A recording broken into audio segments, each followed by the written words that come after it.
जय जय रघुवीर समर्थ श्रीमत दासबोध दशक 16वा तत्वान्वयाचा समास 6वा वायोस्तवन निरूपन्ना श्रीराम समर्थ श्रीराम समर्थ। धन्य धन्य हा वायोदेव याचा विचित्र स्वभाव वायो करिता सकळ जीव वर्तती जनी। वायो करिता श्वासोच्छ्वास नाना विद्यांचा अभ्यास वायो करिता शरीरास चळन घडे। श्रीराम समर्थ। श्री समर्थांनी दशक 16वा ज्याचं नाव आहे तत्वान्वयाचा आणि समास 6वा दिलेला आहे वायोस्तवन निरूपण नाम श्रीराम समर्थ। 6व्या समासाचं निरूपण आज आपल्याला समर्थ करायला घेत आहेत। समर्थाने वायोस्तवन दिलेला आहे, वायूचं स्तवन दिलेलं आहे। धन्य धन्य हा वायुदेव याचा विचित्र स्वभाव वायो करिता सकळ जीव वर्तती जनी।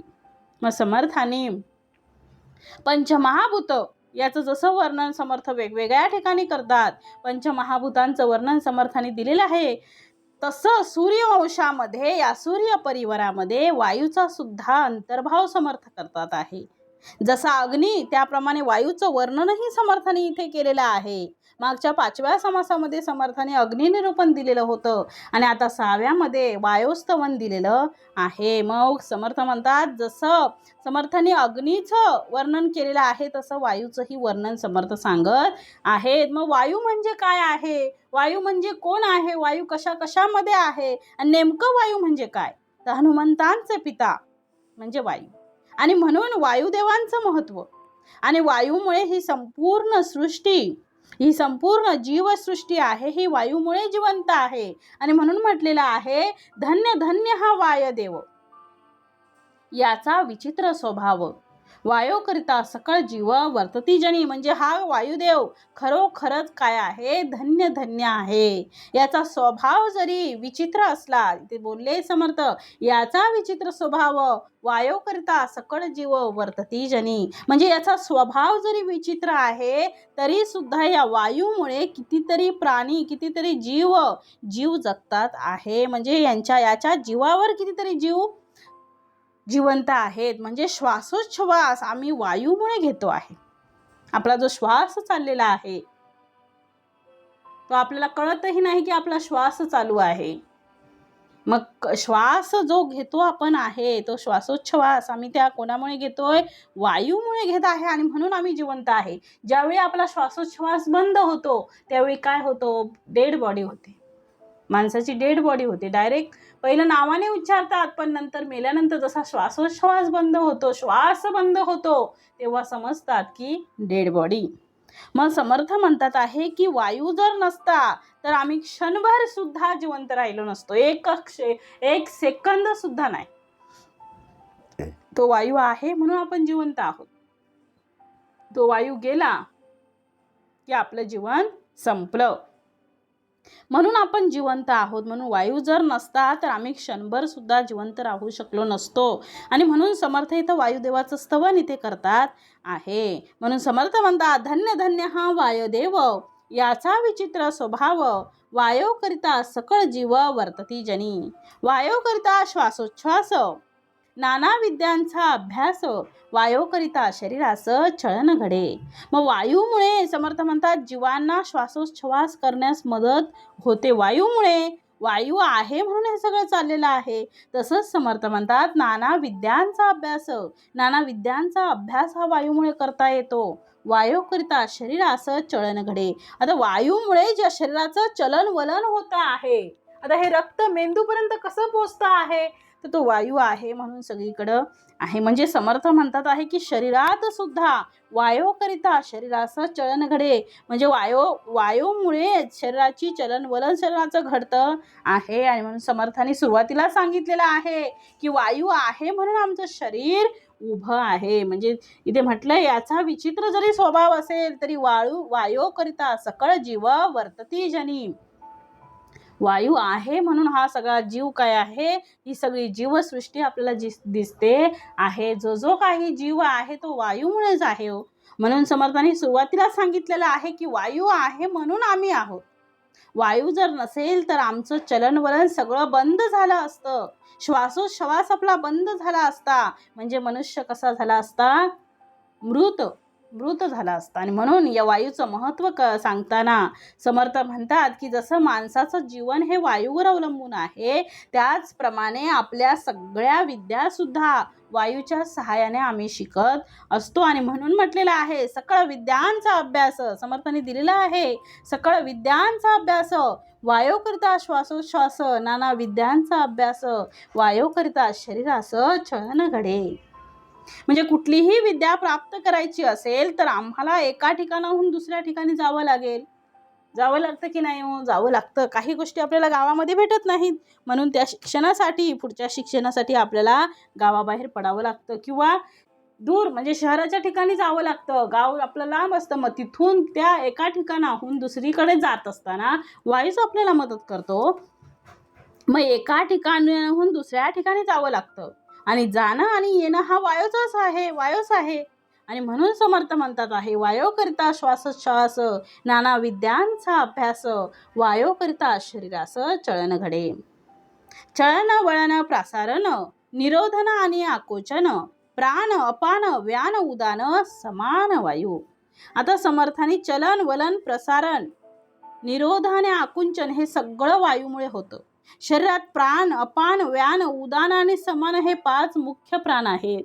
दिलेलं आहे चलन वळन प्रसारण, निरोधन आणि आकुंचन, प्राण अपान व्यान उदान समान वायू.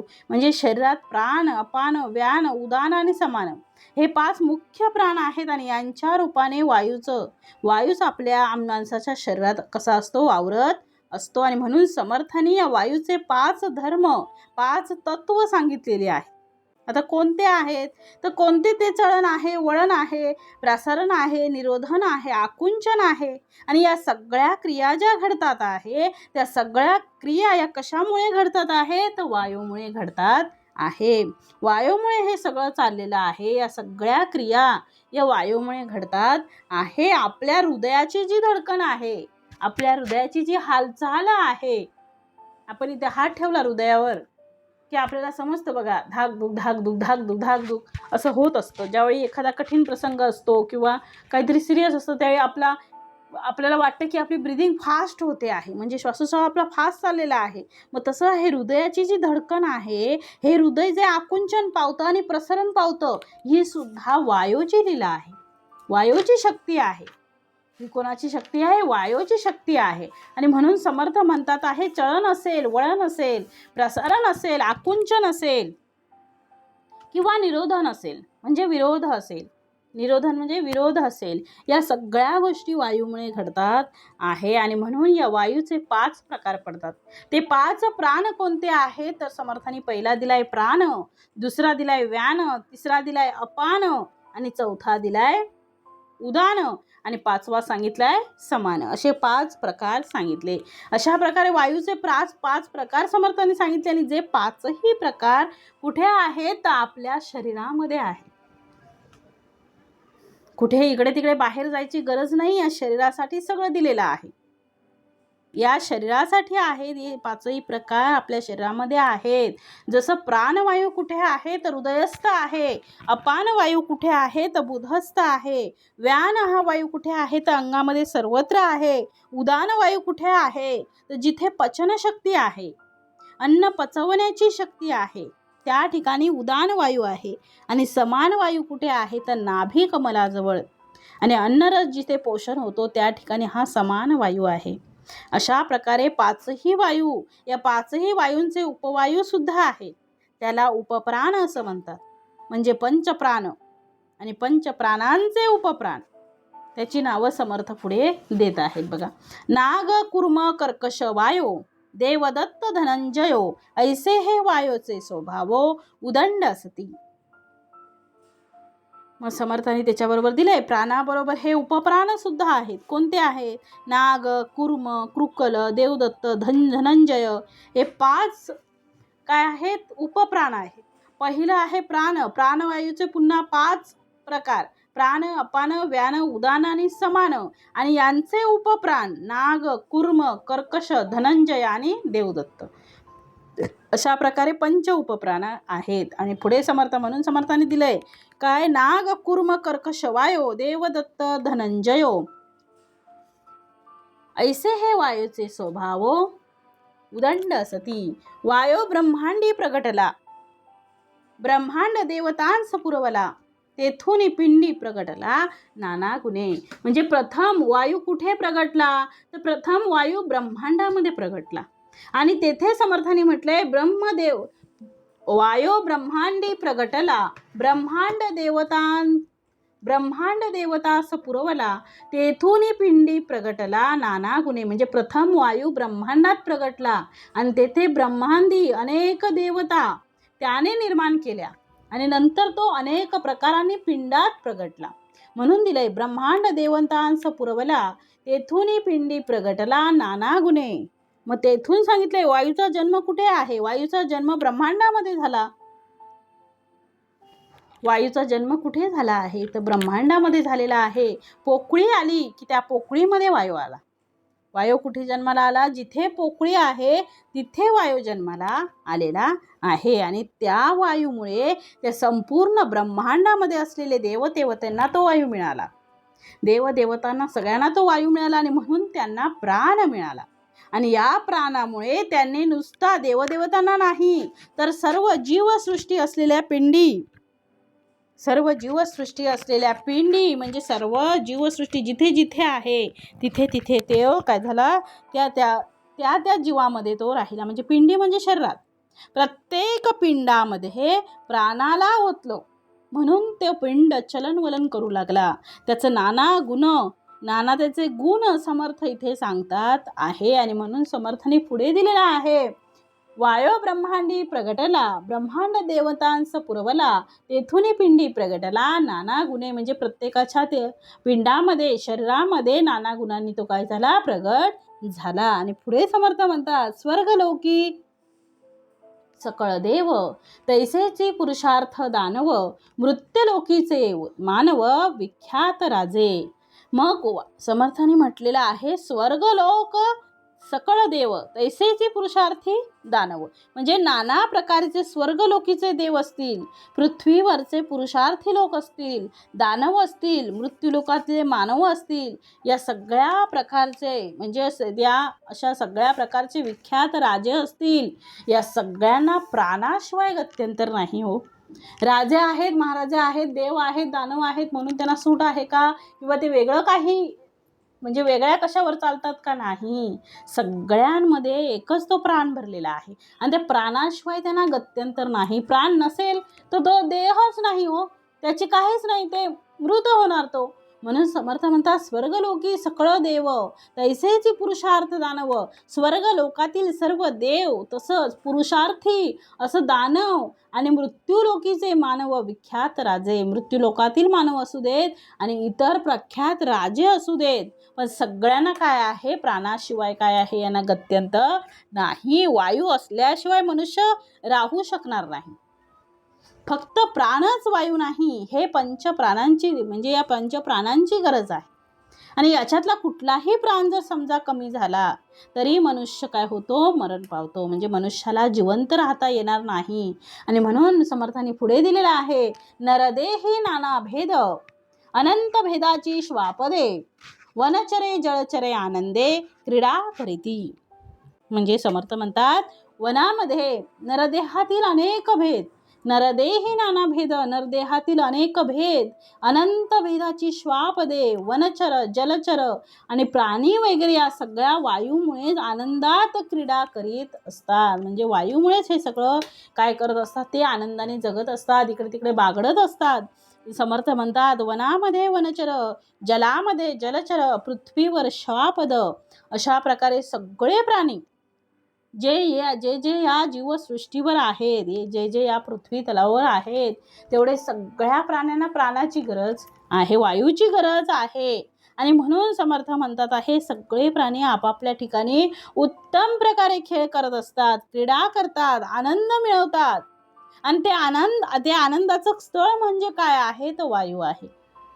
आणि म्हणून नरदेही नाना भेदे, नरदेहांचे नाना भेद असतील, श्वापद असतील, वनचर म्हणजे जंगलातील प्राणी असतील, जलचर असतील, पाण्यातील प्राणी असतील, त्या सगळ्यांना जो आनंद आहे तो या कशामुळे आहे, तर वायूमुळे आहे. वायू आहे म्हणून हे सगळं चाललेलं आहे. म्हणून नरदेहातील अनेक भेद, अनंत भेदाची श्वापद, वनचर, जलचर, प्राणी वगैरे सगळे या वायूमुळे काय आहेत, आनंदाने क्रीडा करीत आहेत. वनचरे जलचरे आनंदे क्रीडा करीती. त्या समस्तांमध्ये वायू खेळे, खेचर कुळ अवघे चळे, उठती वनीचे उभाळे वायो करिता. वायो मेघाचे भरण भरी, सवेच पिटून परते सरी, वायो ऐसा कारभारी दुसरा नाही. मग त्या समस्तांमध्ये वायू खेळ म्हणजे या सगळ्यांमध्ये काय असतो, वायू खेळत असतो. म्हणून म्हटले इथे या समस्तांमध्ये वायू खेळे. खेचर कुळ अवघे चळे म्हणजे सर्व पक्षांचे समुदाय ही वायूमुळेच उडतात आहे. उठती वन्नीचे उभाळे वायू करिता हालचाल करतात आहे. आगीचे लोळही वायूमुळेच उठतात आहे. आणि म्हणून म्हटलंय की या समस्तांमध्ये वायू खेळे. बरोबर आहे, सगळ्या प्राणी मात्रांमध्ये वायू आहेच. आणि वायू आहे म्हणून सगळे प्राणी मात्र जिवंत आहे, जीवसृष्टी आहे. ज्या दिवशी वायू नसेल त्या दिवशी सगळी संबंध सृष्टी काय होईल, मृत होणार. म्हणजे वायू आहे म्हणून आपण जिवंत आहोत, नाहीतर आपलं जीवन कसं आहे, व्यर्थ आहे. जीवनाला काही महत्व नाही. आणि म्हणून सांगितलंय खेचर कुळ अवघे चळे, उठती वन्नीचे उबाळे वायो करिता. वायो मेघाचे भरण भरी, सवेच पिटून परते सारी, वायो ऐसा कारभारी दुसरा नाही. वायो असा कारभारी दुसरा नाही. मग समर्थ म्हणतात वायूच मेघांना आकाशात भरतो आणि नंतर स्वतःच त्यांना झोडपून दूर सारतो. आणि वायूसारखा कारभारी कुठे आहे, दुसरा कुठेच नाही. वायूसारखा कारभारी कुठेच नाही. वायू आहे म्हणून सगळ्या गोष्टी होतात आहे. मेघांचे मोठमोठे डोंगर, मेघांचं डोंगर एका ठिकाणाहून दुसऱ्या ठिकाणी जातात आहे. हे सामर्थ्य कोणाचं आहे, हे सामर्थ्य वायूचं आहे. आज ढग इथे दिसतात आहे, उद्या तिथे दिसतात आहे. ते ढग स्वतः जातात का हो? ते सामर्थ्य कोणाचं आहे? म्हणजे ढग एका ठिकाणाहून दुसऱ्या ठिकाणी त्यांना चलित करायची शक्ती कुठून येते आहे? कोण आहे म्हणून हे सगळं चाललेलं आहे? तर समर्थ म्हणतात वायू आहे म्हणून हे सगळं ढकलले जातात आहे. ढग स्वतःहून जात नाही, वायूमुळे ते ढकलले जात आहेत. वायूमुळे ते सगळं चाललेलं आहे आणि एका ठिकाणाहून दुसऱ्या ठिकाणी ते चलन होतात आहे. आणि त्यामुळे सर्वत्र आपल्याला जलवर्षाव होताना दिसतो आहे. आणि म्हणून समर्थ पुढे म्हणतात आहे या वायो मेघाचे भरण भरी, सवेच पिटूनच परते सारी, वायो ऐसा कारभारी दुसरा नाही. परी ते आत्मयाची सत्ता, वर्ते शरीरी तत्वता, परिव्यापकपणे या समर्था तुलना नाही. समर्थ म्हणतात आहे की ही सगळी सत्ता कोणाची आहे, तर ही सगळी सत्ता आत्मयाची आहे. आत्म्याच्या सत्तेवर सगळे प्राण आपल्यामध्ये बंदिस्त आहे. ते सगळे प्राण आपापल्या ठिकाणी कार्य करतात आहे. आणि म्हणून या वाऱ्याचं महत्त्व अत्यंत आहे. म्हणून समर्थांनी सांगितलंय परी ते आत्मयाची सत्ता, वर्ते शरीरी तत्वता म्हणजे शरीरातील वायू हा अंतरात्म्याच्या सत्तेत त्याच्या इच्छेनुसार वागत असतो. पण बाहेरील वायू व्यापक आणि स्वतंत्र असल्याने त्याच्या सामर्थ्याला मर्यादाच नसते. बाहेरील वायू कसा आहे, व्यापक आहे, स्वतंत्र आहे आणि म्हणून त्याचं सामर्थ्य कसं आहे, त्याच्यासारखंच त्याचं सामर्थ्य अफाट आहे. त्याच्या सामर्थ्याला काय आहे, मर्यादाच नाही. आणि म्हणून समर्थांनी पुढे दिले आहे गिरीहून दाट फौजा, मेघ उठिले लोक काळजा, गरजा तडक विजा, वायो बळे. म्हणजे या ठिकाणी डोंगरा एवढं मोठमोठाले ढग लोक काळजीसाठी, लोक कल्याणासाठी ते पृथ्वीवर पडतात आहे, गर्जना करतात आहे. विजेचा तडाखा असतो, वीज चमकते. सगळ्या प्रकारचा हा जो बदल ब्रह्मांडामध्ये होतो आहे तो केवळ फक्त कशामुळे आहे, वायूमुळे होतो आहे. जर वायू नसेल तर अशा प्रकारची कृती घडणार नाही.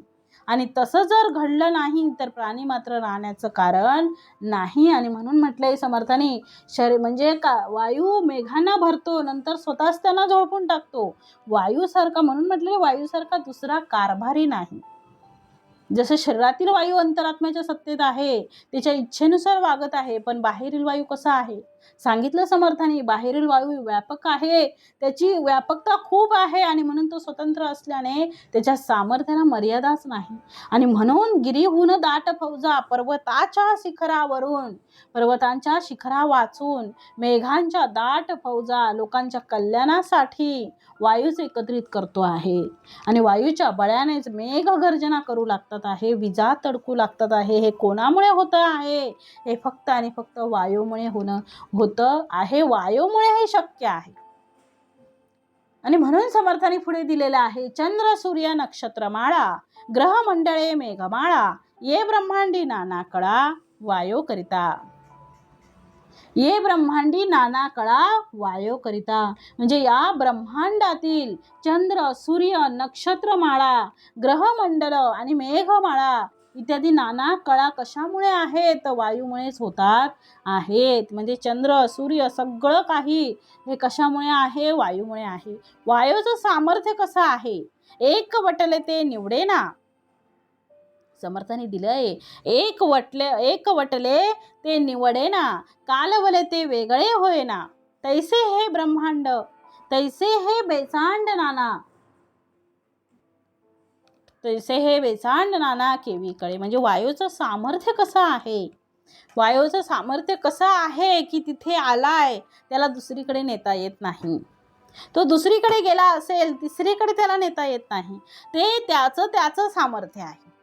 तो आपण उचलून नेऊ शकत नाही, ते त्याचं सामर्थ्य आहे. तो स्वतः उचलून जातो, म्हणजे तो सगळ्यांमध्ये कालवला जातो. जो मग त्याच्याकडून वेगळा कसं करता येत नाही. म्हणजे तो स्वतःहून स्वतःचीच हालचाल करत असतो. तो वेगळा असेल तर त्याला त्याच्यामध्ये प्रवेश करता येत नाही. आणि म्हणून समर्थाने दिलेलं आहे की या ब्रह्मांडातील चंद्र सूर्य नक्षत्रमाळा ग्रहमंडळे हे सगळं जे आहे ते समर्थ म्हणतात आहे इत्यादी नाना कळा या सगळ्या वायूमुळे होतात आहे. आणि त्यामुळे समर्थ म्हणतात आहे की एकवटेले ते निवडेना, एकवटेले ते निवडेना, म्हणजे वायूमुळे पंचमहाभूत जी आहेत, पृथ्वी आप तेज वायू आणि आकाश, 5 जी पंचमहाभूत आहेत ती एकवटतात. ती वेगळी निवडून काढता येत नाही. ती एकत्र झाल्यानंतर निवडून कशी काढणार? ती वेगळी करता येत नाहीत आणि त्यांचं मिश्रण झालेलं असतं. कारण काय होतं, त्यांचं मिश्रण झालेलं असतं, ते वेगळे होऊ शकत नाहीत. त्याप्रमाणे हा सगळा गुंता झालेला असतो. आणि तो कसा कळणार? तर समर्थ म्हणतात, वायो सुटे सरारा असंभाव्य पडती गारा, तैसे जीव हे निरा सरीसे पडती. म्हणजे मोठा, समर्थ म्हणतात, मोठा सोसाट्याचा वारा सुटला की असंभाव्य गारा पडू लागतात. आपण बघतो बाहेर थंडीमध्ये किती गारा पडतात. काही ठिकाणी आपल्या इथे तरी खूप चांगलं आहे थंडी, यावर्षी जास्त थंडी पडलेली आहे. परंतु समर्थ म्हणतात आहे, जिथे गारा पडतात आहे त्या मोठा सोसाट्याचा वारा सुटतो आणि गारा पडतो आहे, असंभाव्य गारा पडू लागतात. आणि तसंच त्या पाण्याबरोबर अनेक जीवही पडतात. काय म्हटलंय, वाऱ्यामुळे आकाशातून गारा मोठमोठ्याने पडतात, मोठ्या गारा पडतात. पाऊस पडतो, जीवसृष्टीला नीर म्हणजे पाणी मिळतं. सगळीकडे वारा संचरू लागतो, सगळ्यांना आनंद होतो. आणि ते कोणाचं सामर्थ्य आहे? ते फक्त आणि फक्त वाऱ्याचं सामर्थ्य आहे. वाऱ्याचं सामर्थ्य अफाट आहे, त्याची आपण गणना करू शकत नाही. जेव्हा एखादा सुसाट वारा येतो ते आपण म्हणतो केवढा मोठा वारा आलेला आहे, आपल्या जवळून झप, म्हणजे त्याचा वेग एवढा असतो की त्याचा आवाजही होत नाही. चटकन आपल्या कानाखालून असं वाटतं की लगेच गेल्यासारखं, 1 सेकंदही त्याला लागत नाही. म्हणून म्हटले समर्थांनी, वायू ऋषे पुढे दिले, वायू ऋषे कमळकळा तोची आधार जळा, तया जळाच्या आधारे भूगोळा शेषे धरले. असं म्हणतात की पृथ्वी ही शेषावर बसलेली आहे. काय म्हणतात? वायू रूपे कमळकळा त्याची आधार जळा, तया जळाच्या आधारे भूगोळा शेष धरले. कमळाचा जसा देठाचा म्हणजे कमळाला जसा देठाचा आधार असतो तसा जल, भूगोल आणि शेष इत्यादींना कोणाचा आधार आहे? वायूचा आधार असतो. आणि म्हणून म्हटले पृथ्वी ही शेषावर बसलेली आहे. शेषाचा आधार म्हणजे वायू आहे. शेषाचा आहार म्हणजे काय? वायू आहे. म्हणून शेषाला सुद्धा हे सामर्थ्य निर्माण झाले ते वायूमुळे झालेलं आहे. वाऱ्यामध्ये जी शक्ती आहे ती कोणामध्येही नाही हो. म्हणून अशा प्रकारे या संपूर्ण वसुंधरेला खरा आधार जर कोणाचा आहे तर तो वाऱ्याचा आधार आहे. पाण्याला सुद्धा वाऱ्याचा आधार आहे हो. पाणी एखाद्याहून दुसऱ्या ठिकाणी कसं जातो? उंचावरून उताराकडे खाली येतं, पण ते समर्थ म्हणतात हे वाऱ्याच्या दिशेने बघा त्यांच्या लाटा पण कशा येतात. म्हणून ते पाणी जाते आणि ते वाऱ्याच्या आधारे शेषास पवनाचा आधार. पुढे दिले समर्थांनी शेषास पवनाचा आहार. शेषास काय दिले आहे?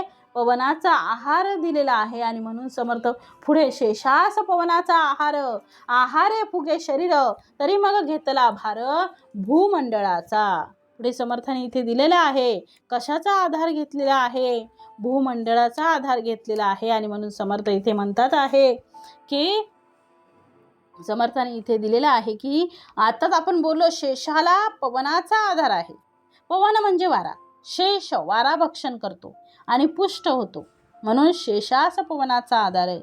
शेषास पवनाचा आहार, आहारे फुगे शरीरे तरी मग घेतला भार भूमंडळाचा. संपूर्ण भूमंडळाचा भार स्वीकारलेला आहे. त्याने संपूर्ण भूमंडळाचा हा भार स्वीकारलेला आहे. आणि म्हणून म्हटलेला आहे कमळाला जसा देठाचा आधार असतो तसा जल, भूगोळ आणि शेष इत्यादींना वायूचा आधार असतो. आणि म्हणून समर्थ पुढे देतात आहे वायू हा शेषाचा आहार आहे. वायू हा कोणाचा आहार आहे? शेषाचा आहार आहे. आणि त्या वायूने शेषाचे शरीर फुगतं आहे. कोणाचं? शेषाचं शरीर फुगतं आणि मग तो भूमंडळाचा भार सहन करू शकतो. आणि म्हणून पुढे दिलेला आहे समर्थाने महाकुर्माचे शरीर भले नेने ब्रह्मांड पालथे घातले एवढे शरीर ते राहिले वायुसेने. कुर्म म्हणजे कोण? कासव. कासवाचं फार मोठं शरीर आहे जे शरीर या संपूर्ण पृथ्वीला वाहून नेतं आहे. म्हणून महाकुर्माचं शरीर भलं मोठं असतं. त्याच्याकडे पाहिलं की ब्रह्मांड जणू पालथे घातले आहे की काय असं वाटतं. ते एवढं प्रचंड शरीर कोणामुळे राहतं? कोण आहे म्हणून हे शरीर फुगतं आहे? तर समर्थ म्हणतात आहे फक्त आणि फक्त वायूमुळे ते राहतं आहे. आणि म्हणून समर्थांनी म्हटलेलं आहे महाकुर्माचे शरीर भले नेन ब्रह्मांड पालथे घातले एवढे शरीर ते राहिले वायुसेने. म्हणजे त्याचं सुद्धा शरीर वायूमुळे जिवंत आहे. ज्याला पृथ्वीला ब्रह्मांडाला पालथी घातले, म्हणजे ज्याने पृथ्वीला ब्रह्मांडाला पालथी घातले, ब्रह्मांड पालथं घालण्याचं सामर्थ्य त्या कुर्मामध्ये आहे. तर या कुर्माचं शरीर कोणी पोचलं? तर उत्तर आहे वायूमुळे. आणि म्हणून हा वायू एवढा सामर्थ्य संपन्न आहे. सगळ्या देवतांचं वर्णन समर्थाने इथे केलेलं आहे. सगळ्या अवतारांचं वर्णन इथे केलेलं आहे. आणि इथे पुढे आता समर्थांनी वराह अवताराचं वर्णन केलेलं आहे. पुढे समर्थ देतात आहे वराहे आपुले दंती पृथ्वी धरली होती तयाची एवढी शक्ती वायूमुळे. म्हणजे सगळं सामर्थ्य हे वायूचं आहे हो. कार्यकारण ते अवतार आहे. अवतार आले त्या अवतारांचं वर्णन म्हणजे सगळ्या देवतांचं वर्णन केलेलं आहे. सगळ्या देवतांनी कसं काय हे सगळं केलेलं आहे. वराह आपुले दंती म्हणजे वराहाने आपल्या दाढांवर पृथ्वी धारण केलेली आहे आणि त्याला वायूच्या बळानेच एवढी शक्ती लाभलेली आहे. वायूमुळे तयाची एवढी शक्ती वायुबळे म्हणजे वायूमुळे हे सगळं त्याला सामर्थ्य मिळालेलं आहे. वायूमुळे एवढी अफाट शक्ती त्याच्यामध्ये आलेली आहे. वायू आहे म्हणून आहे. मग वराह ही पृथ्वी जेव्हा पाण्यात बुडत होती तेव्हा वराहाने तिला उचलून धरलं होतं. पृथ्वी जेव्हा पाण्यात बुडत होती तेव्हा वराहाने तिला उचलून धरलं होतं. म्हणजेच अर्थात विष्णू भगवंताने ते सगळं कार्य केलं होतं अवतार धारण करून. वराह धारण करून, वराह अवतार विष्णू भगवंतांनी धारण करून ते सगळं केलं होतं. आणि तर त्याला सुद्धा सामर्थ्य जे निर्माण झालं होतं ते वायूमुळे निर्माण झालं होतं. प्राण आहे आणि म्हणून माणसाला जीवन आहे. आणि म्हणून समर्थ पुढे अजून सांगत आहेत. समर्थांनी केवढं बारीक निरीक्षण केलेलं आहे, बारीक वर्णन करून सांगितलेलं आहे. प्रत्येक गोष्टीचा पुरावा, प्रत्येक गोष्ट इथे समर्थांनी सांगितलेली आहे. जी आपल्याला माहीत सुद्धा नसेल त्या गोष्टीचं वर्णन समर्थांनी प्रत्येक समासामध्ये आपल्याला दिलेलं आहे. बारीक सारीक सगळ्या गोष्टी, सगळ्या शंका आशंकांचं निरसन समर्थांनी या दासबोधामध्ये दिलेलं आहे. फक्त आपणच त्याच्यामध्ये कमी पडतो, आपणच कुठेतरी वाचायला, आपणच कुठेतरी उपासनेला कमी पडतो. समर्थांनी मात्र भरभरून दिलेलं आहे. एवढं सामर्थ्य समर्थांचं आहे. ते सामर्थ्य आपल्याला समर्थ बहाल करत आहेत. तर आपणही नित्य नियमाची उपासना, आपली नेहमीची उपासना आपण केली पाहिजे. आणि हे सगळे समास आहेत ते व्यवस्थित आपण समजून घेतले पाहिजेत. आणि पुढे समर्थ म्हणतात आहे, पुढे समर्थाने दिलेलं आहे की ब्रह्मा विष्णू महेश्वर चौथा आपण जगदेश्वर वायो स्वरूप विचार विवेकी जाणती. म्हणजे वराहाने सगळे अवतार समर्थाने ते सांगितलं. नंतर ब्रह्मा विष्णू महेश आणि चौथा कोण आहे? जगदीश्वर. म्हणजे ब्रह्मा विष्णू महेश आणि आपल्या अंतरी असलेला अंतरात्मा सगळ्यात महत्वाचा आहे. स्वतः जगदीश्वर. या सगळ्यांचं सामर्थ्य हे कोणामुळे आहे? हे वायूमुळे आहे. हो, वायूमुळे एवढं सगळं सामर्थ्य आहे. वायूमुळे हे सगळं चाललेलं आहे. तो फक्त आहे म्हणून हे सगळं कार्य करू शकतो आहे. हे विवेकी लोक जाणतात आहे. आता कोणचा कालखंड किती, कोणाचा कालखंड किती आहे ते समर्थ सांगतात. संख्या किती आहे त्याचाही उल्लेख समर्थ करतात आहे. सुरवर किती आहे तेही सांगितले. म्हणजे प्रत्येकाचा कालावधी समर्थाने दिलेला आहे.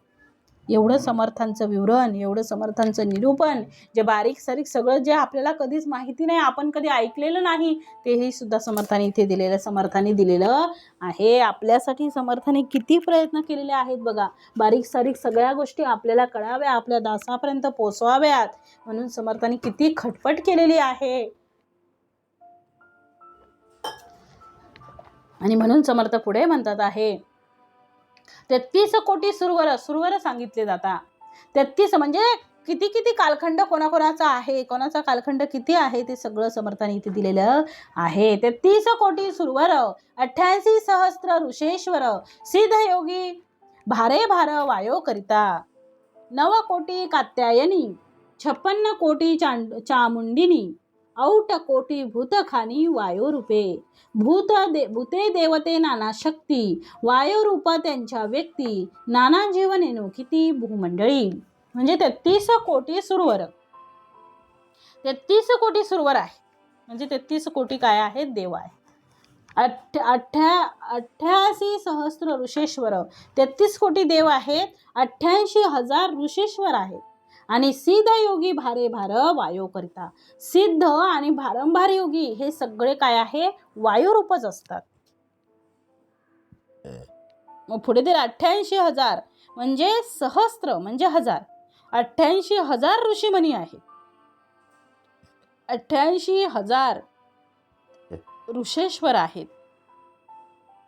पुढे दिलाय 9 कोटी कात्यायनी. कात्यायनींची संख्या किती आहे? 9 कोटी आहे. सिद्ध योगी किती सांगितले समर्थाने? 9 कोटी कात्यायनी, 56 सिद्ध योगी भारे 56 कोटी चामुंडिनी. म्हणजे 9 कोटी कात्यायनी आहे. सिद्धयोगी किती आहेत? तर 1000 सिद्धयोगी आहेत. सिद्धयोगी भारे वायो करिता, 9 कोटी कात्यायनी, 56 कोटी चामुंडिनी, 8 कोटी भूतखानी वायो रूपे. 9 कोटी कात्यायनी आहे, 56 कोटी चामुंडा आहेत आणि 3.5 कोटी भूतयोनी. ही सर्व काय आहे? वायुरूपच आहेत. मग 8 कोटी, आता चामुंडिनी किती आहेत? 56 कोटी दिलेली आहेत. 8 कोटी भूतखानी वायुरूपे. अशा प्रकारे 3.5 कोटी भूतखानी, 8 कोटी म्हणजे 3.5 कोटी भूतखानी आहेत. केवढी संख्या झाली आहे कल्पना करावं. आणि या सगळ्या वायूमध्ये, म्हणजे सगळ्या वायूमध्ये विचार करतात, सगळ्यांचा वायूमध्ये विचार करतात आहे. आणि ते वायूचं रूप धारण करतात आहे. सगळ्यांमध्ये वायू आहे. आणि वायूचं रूप त्यांनी धारण केलेलं आहे. आणि म्हणून समर्थ पुढे म्हणतात आहे की वायूचं रूप धारण करतात आहे आणि वायूमध्ये संचार करतात आहे. वायूचं सामर्थ्य किती असलं पाहिजे ते कल्पना करा. एवढे जर कात्यायनी चामुंडायनी सगळं दिलेलं आहे समर्थाने, मग एवढी त्यांची गणना करतात आहे. मग समर्थ म्हणतात आहे की वायू किती असलं पाहिजे, वायूचं सामर्थ्य किती असलं पाहिजे. सगळ्यांमध्ये वायू आहे तर वायूचं सामर्थ्य किती असलं पाहिजे ते कल्पना करा. आणि म्हणून दिलंय वायू रूपे. म्हणून समर्थांनी सांगितलंय औट कोटी भूत खानी वायू रूपे. म्हणजे समर्थ म्हणतात 9 कोटी कात्यायनी, 56 कोटी चामुंडा, 88,000 ऋषीश्वर, 33 कोटी देव, सिद्ध आणि ऋषीश्वर. सिद्ध किती भारंभार योगी हे सगळे वायुरूप आहेत. आणि 9 कोटी कात्यायनी आहेत, 56 कोटी चामुंडा आहेत आणि 3.5 कोटी भूत योनी आहेत. ही सगळी काय आहे, वायुरूपच आहे. सगळी वायुरूप असतात. आणि म्हणून पुढे समर्थाने दिले भूते देवते नाना शक्ती, वायुरूप त्यांची व्यक्ती, नाना जीवनेनो किती भूमंडळी. म्हणजे पिंड ब्रह्मांड भूते देवते नाना शक्ती, म्हणजे भूत दैवत नाना शक्ती यांचं देह वायुरूपच असतात. आणि या भूमंडळावर असे कितीतरी वायू स्वरूप जीव आहेत, ते कोण जाणणार आहेत. म्हणून म्हटलंय भूते देवते नाना शक्ती, वायुरूप त्यांची व्यक्ती, नाना जीवनेनो किती भूमंडळी. म्हणजे पृथ्वीवर नाना प्रकारची भूत आहेत. समर्थांनी सांगितलं पृथ्वीवर काय नाना प्रकारची भूत आहेत, देवता आहेत, नाना प्रकारच्या शक्ती आहेत.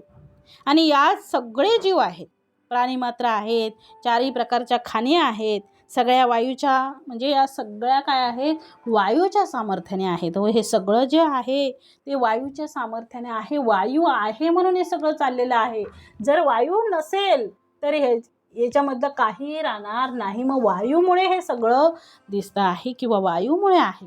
वायूमुळे हे त्यांचं सामर्थ्य आहे. वायूचं म्हणजे यांचं सामर्थ्य दिलेलं आहे. मग याच्यापेक्षा वायूचं सामर्थ्य किती असेल हो.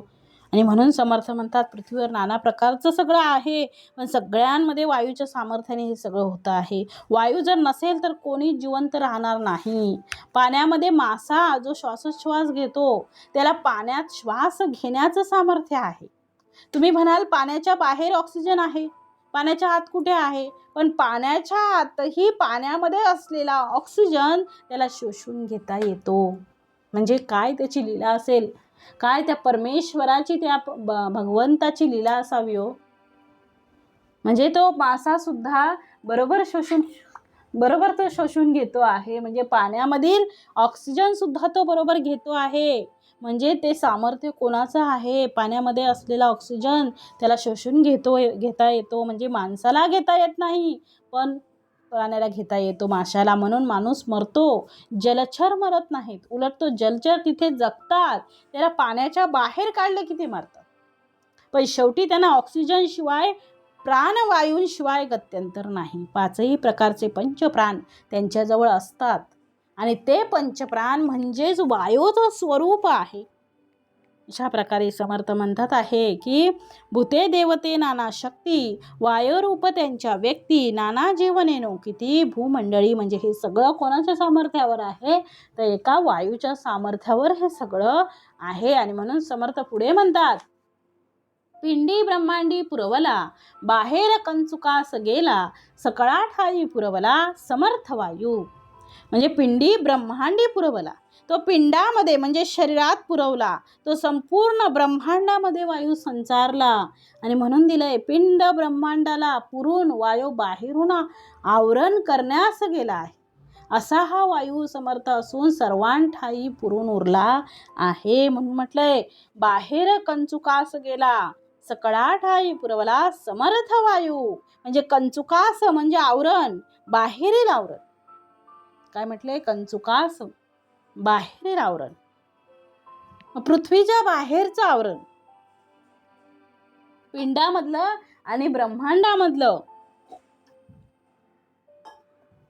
तिन्ही ठिकाणचं आवरण म्हटलेलं आहे. शरीराच्या आतही आहे, ब्रह्मांडामध्ये आहे आणि ब्रह्मांडाबाहेरही आहे. वाऱ्याशिवाय जगात काहीच नाही.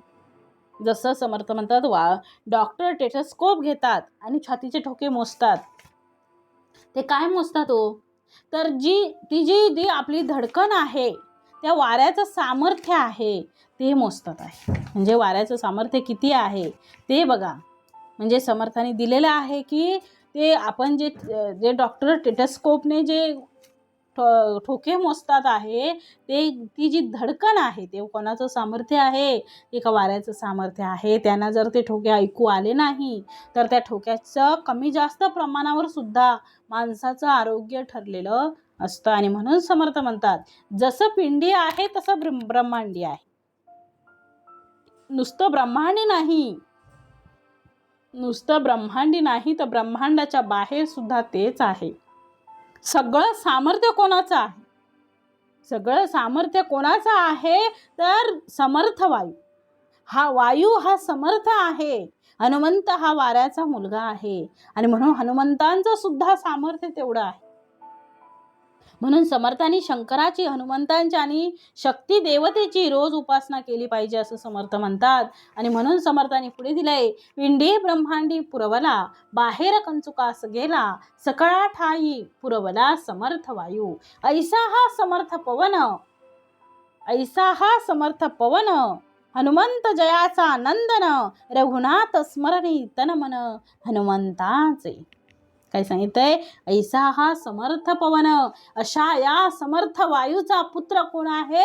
हनुमान आहे. आणि त्या हनुमंताचं तन्मन श्री रघुनाथांच्या चरणामध्ये, रघुनाथांच्या स्मरणात लागलेलं आहे. नंदन म्हणजे कोण? मुलगा. 2 कारणाने हनुमंतांचं स्मरण केलं पाहिजे.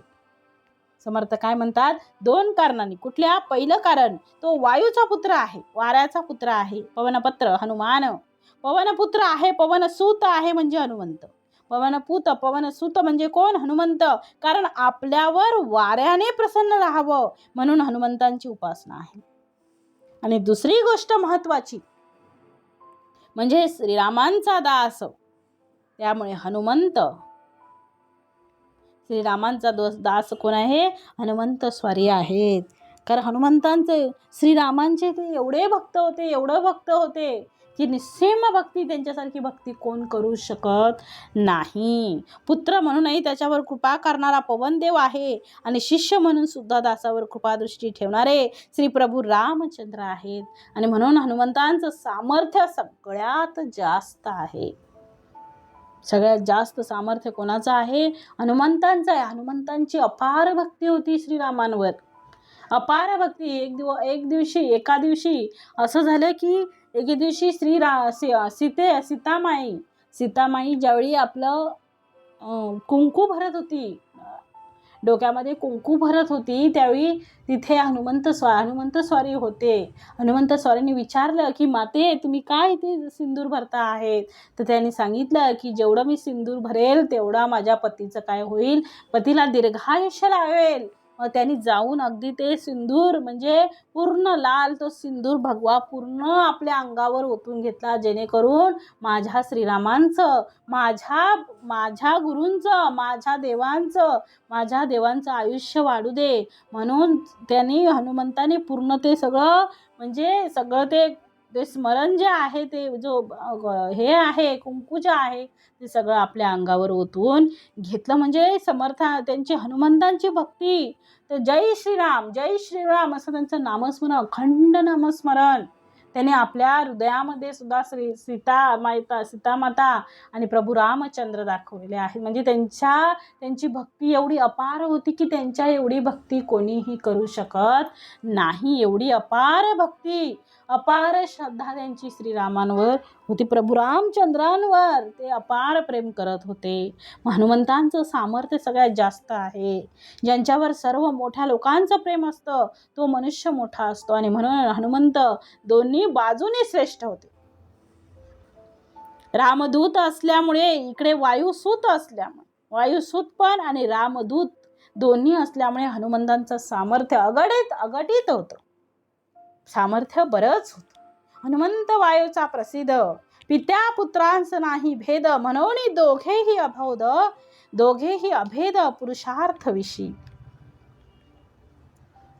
हनुमंत वायूचा प्रसिद्ध. हनुमंत हा समर्थ म्हणतात आहे की हनुमंत हा वायूचा प्रसिद्ध पुत्र असून पिता पुत्रात भेद नाही, आणि म्हणून पुरुषार्थाच्या म्हणून दिले पित्या पुत्रास नाही भेद, म्हणून दोघेही अभेद पुरुषार्थ विषयी. म्हणजे म्हणून पुरुषार्थाच्या बाबतीत दोघंही कसे आहेत, समान आहेत. म्हणून पुरुषार्थाच्या संबंधामध्ये जर वारा हा समर्थ आहे तर हनुमंत हा वाऱ्यांचा पुत्र असल्यामुळे, वाऱ्याचा पुत्र असल्यामुळे हनुमंतामध्ये सुद्धा तेच सामर्थ्य आहे. म्हणून म्हटलंय मनासी टाकिले मागे गतीसी तुलना नसे, अनुपासूनी ब्रह्मांड एवढा होत जात असे. काय सांगितले, अनुपासूनी म्हणजे सूक्ष्मातला सूक्ष्म सुद्धा त्याला होता येतं, आणि ब्रह्मांड एवढा सुद्धा तो होऊ शकतो. म्हणजे अनुपासूनी ब्रह्मांड एवढा होत जात असतो क्षणोक्षणी. मनासी टाकिले मागे, मनाला सुद्धा मागे टाकण्याचं सामर्थ्य हनुमंत स्वारीमध्ये होतं. आता मनाला मागे कोण टाकू शकतो? आता एका सेकंदापूर्वी आताच बघा मी इथे बसलेली आहे, पण माझं मन दुबईला गेलेलं आहे किंवा माझं मन अमेरिकेला गेलेलं आहे. मन कुठेही जाऊ शकतं, मन एवढ्या वेगाने जातं. त्या मनासी टाकिले मागे, या मनाला सुद्धा मागे टाकण्याचं सामर्थ्य या हनुमंत स्वारींमध्ये आहे. म्हणून म्हटलंय मनासी टाकिले मागे, मनासी टाकिले मागे गतीची तुलना नसे, गतीची काहीच तुलना नाही. एवढं मनाला मागे टाकण्याचं सामर्थ्य हनुमंत स्वारींमध्ये आहे. मग त्याच्यापेक्षा श्रेष्ठ तर कोणीच नाही. अनुपासून ब्रह्मांड एवढा होत जास असे, अनुपासून सूक्ष्मातला सूक्ष्म अगदी छोट्यात छोटं रूप त्याला घेता येत होतं, आणि ब्रह्मांड एवढा सुद्धा तो होत असे. म्हणजे एवढं सामर्थ्य त्यांच्यामध्ये होतं. आणि म्हणून असं सामर्थ्य, असं समर्थ हनुमंतांचं वर्णन करतात. हनुमंत स्वारींचं वर्णन समर्थाने अप्रतिम अशा शब्दात केलेलं आहे. हनुमंत स्रोतात केलेलं आहे. भीमरूपी महारुद्रा वज्र हनुमान मारुती वनारी अंजनी सुता रामदूता प्रभंजना महाबली प्राणदाता. तो कसा आहे? महाबली आहे, तो प्राणदाता आहे. सकळा उठवी बळे, त्याच्या सामर्थ्याच्या काय आहे? सकळा उठवी बळे, त्याच्या सामर्थ्याच्या सगळेजण उभे राहतात, त्याच्या सामर्थ्याने सगळेजण उभे राहतात. सौख्यकारी शोकहारी दूत वैष्णव गायका, पुन्हा रामाचा दास आहे म्हणून त्यांचं महत्व काय? दूत वैष्णव गायका. हनुमंतांचं म्हणून समर्थाने पुढे दिलंय, हनुमंत वायोचा प्रसिद्ध पित्या पुत्रास नाही भेद. पित्या पुत्रांमध्ये काहीच भेद नाही, दोघं कसे आहे? समान आहेत. म्हणून दोघेही अभेद पुरुषार्थ विषयी.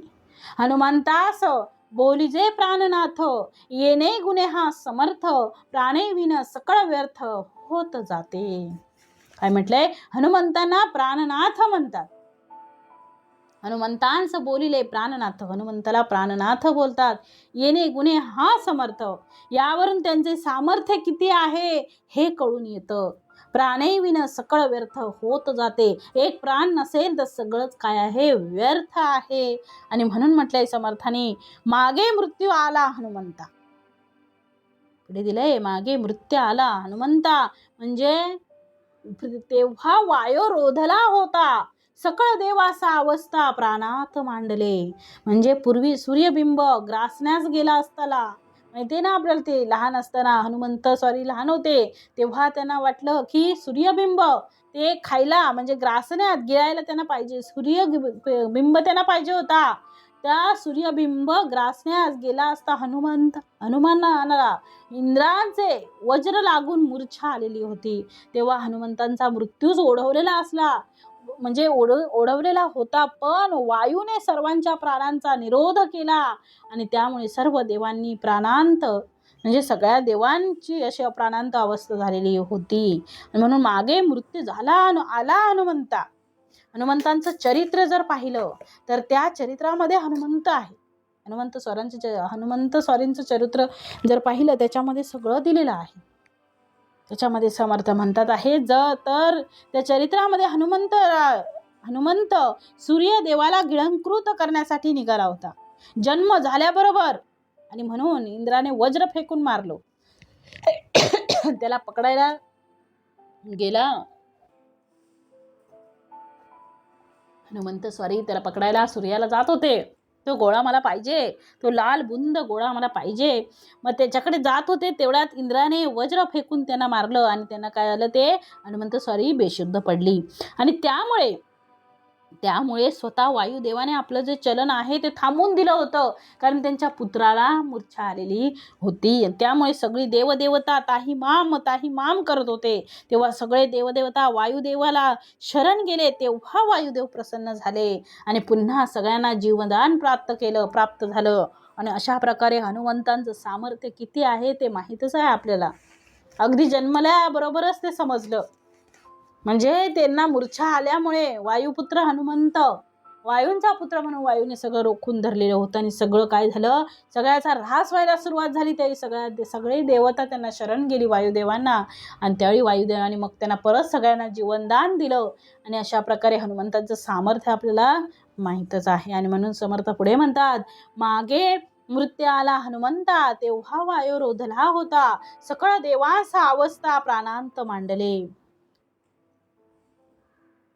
देव सकळ मिळून केले वायूंचे स्तवन, वायू प्रसन्न होऊन मोकळे केले. काय केलं? देव सकळ मिळून, सगळे देव मिळाले, केले वायूचे स्तवन, वायूचं स्तवन केलं. वायू प्रसन्न होऊन मन मोकळे, वायू प्रसन्न होऊन मोकळे केले. वायूने प्रसन्न होऊन सगळ्यांना मोकळं केलं. तेव्हा सर्व देवांनी मिळून वायूचं स्तवन केलं. वायूनं शरण गेले. वायूनं सांगितलं की आमचं चुकलं, असं असं झालं, आमचं चुकलं. मग वायूने प्रसन्न होऊन वायुदेवता प्रसन्न झाले. म्हणजे वायू प्रसन्न झाला आणि सगळ्यांना काय केलं? जीवनदान दिलं. आणि म्हणून समर्थ म्हणतात आहे की तेव्हा सर्व देवांनी हनुमंतांस अनेक वर दिले, शुभ आशीर्वाद दिले हनुमंतांना. आणि मग ते काय झाले? शुद्धीवर आले. देव सकळ मिळवून केले वायूचे स्तवन, वायू प्रसन्न होऊन मोकळे केले. म्हणून प्रतापी थोर हनुमंत ईश्वरी अवतार, याचा पुरुषार्थ सुरवर पाहतची राहिले. किती उत्तमाच्या ओवी आहे तो, किती उत्तमाची ओळ आहे. म्हणून प्रतापी, काय सांगितलंय? म्हणून प्रतापी थोर हनुमंत ईश्वरी अवतार. हनुमंत कसा आहे? ईश्वराचा अवतार आहे, त्या भगवंताचा अवतार आहे. याचा पुरुषार्थ सुरवर पाहतची गेले. त्यांचा पुरुषार्थ सुरवर देव पाहतच राहिले. रावणाच्या दरबारामध्ये आपल्याला माहित आहे, रावणाच्या दरबारामध्ये प्रत्यक्ष हनुमंतांनी केलेला पराक्रम आपण ऐकलेला आहे आणि आजही तो गाजतो आहे. आजही ऐकताना अगदी अंगावर काटा येतो. ते क्षण, ते जे प्रसंग आहेत हनुमंत स्वारींचे, ते सगळं ऐकताना त्यांचं सामर्थ्य कळतं आपल्याला. हनुमंतांसारखा पराक्रमी पुरुषच नाही. हनुमंतांनी केलेला पराक्रम आपण ऐकलेला आहे. आणि म्हणून रामायण उघडलं की लक्षात पहिल्यांदा येतं हनुमंतांसारखा पराक्रमी पुरुष नाही. आणि म्हणून समर्थांनी पुढे दिलंय, कापीसे पूर्ण हवन केलं असं प्रभू रामचंद्र भरताला सांगतात. यात अनेकांनी मदत केली, पण कपीपासून मी आता इतका ऋणी झालो आहे की कपीचं ऋण उतरण मला आता शक्य नाही. म्हणून समर्थ म्हणतात की त्याचं ऋण आम्हाला काय आहे? कपितो उडाला, समुद्र ओलांडून लंकेशी गेला, लंकेशी जाऊन विचार केला, नमस्कार माझा तया मारुतीला. म्हणजे समर्थाने सांगितलं की त्यांचं मी आता इतका ऋणी झालो आहे की त्याची कपीची ऋणांची उतरण मला शक्य नाही. आणि म्हणून समर्थ पुढे म्हणतात, देव कारागृही होते, म्हणून प्रतापी थोर हनुमंत ईश्वरी अवतार. म्हणजे म्हणून असा हा थोर प्रतापी, म्हणजे सर्व देवांनी हनुमंतांना अनेक वर दिले. जेव्हा ते मूर्छित पडले होते, वायुदेवतांनी सगळं रोखून धरलं होतं. वायुदेव म्हणजे त्यांनी आपलं कार्यच थांबवलं होतं. तेव्हा सगळ्या देवतांनी त्यांच्याकडे शरण गेले वायुदेवांकडं आणि शरणागती त्यांनी सांगितलं की आमचं असं चुकलं. आणि मग ते मूर्छित झालेले असताना हनुमंत स्वारी त्यांना शुद्धीवर आणल्यानंतर मग त्याने अनेक देवदेवतांनी सगळ्यांनी अनेक वर दिले. आणि म्हणून असा हा थोर प्रतापी हनुमान म्हणजे कसे आहेत? ते ईश्वरी अवतारच आहेत, ईश्वराचा अवतार आहेत, ईश्वरी अवतारच ते आहेत. हे सर्व देव थक्क होऊन त्यांचा पुरुषार्थ पाहतच राहिले. रामायणामध्ये आपण ते सगळं पाहिलं. जेव्हा देव कारागृही होते, हनुमंत देखील औचिते, संहार करुणे लंके भोवते, विटंबुने पाडिले. काय म्हटले? विडंबून पाडले.